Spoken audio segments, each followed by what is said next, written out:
هو سيتي صفحة متجددة.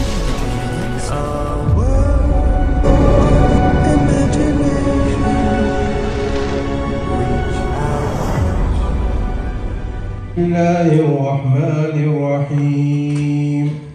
الحمد لله رب العالمين.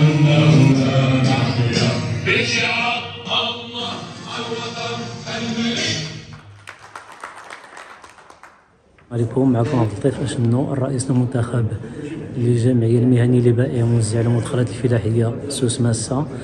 كنشكر المنخرطين ديال الجمعية على الثقة اللي وضعتوا فيا، وتنتمنى انني نكون عند حسن الظن ديالكم. راكم تعرفوا بان القطاع مقبل على التحديات والاكراهات، ومطلوب منا العمل جميع من اجل المشاركه في حل هذه المشاكل هذه اللي كاينه اللي مرتبطه بالقطاع.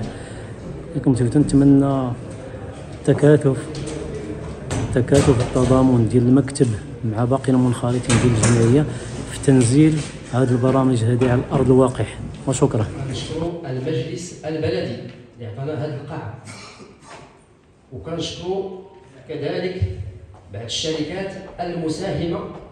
ساذكر بعض الاسماء انهم ساهموا في هذا الجمع العام، نذكر منهم. والحمد لله كما لكم، الحمد لله راه الجمعيه غاديه في الطريق الصحيح انطلاقا من الجموع ديالها. شوف كان في الاول كانت عباره عن بسم الله الرحمن الرحيم. اليوم داز اشغال الجمع العام العادي للجمعيه المهنيه لبائعي المواد الفلاحيه، والحمد لله الجمع العام مر في ظروف جيده، بدءا من آيات بيات من الذكر الحكيم إلى تقي الأدب والمال والصدقة عليهما، وانتخاب المكتب بطريقة جد ديمقراطية. وبعد ذلك ناقشنا مشاكل، وبعد ذلك تم تعديل القانون الأساسي والقانون الداخلي، وتم المصادقة عليهما. بعد ذلك مر في المناقشات المختلفات، وبعد ذلك مر إلى التكريمات، مرت في جو تكريم الأعضاء السابقين في المكتب، وفي الأخير رفع برقية ولا إلى صاحب الجلالة. والحمد لله الجمع العام مر في ظروف جيدة، ونتمنى التوفيق للرئيس الجديد. اعطينا المشعل باش يحمل المشعل باش يزيد بالجمعية لقدام إن شاء الله. والسلام عليكم ورحمة الله تعالى وبركاته.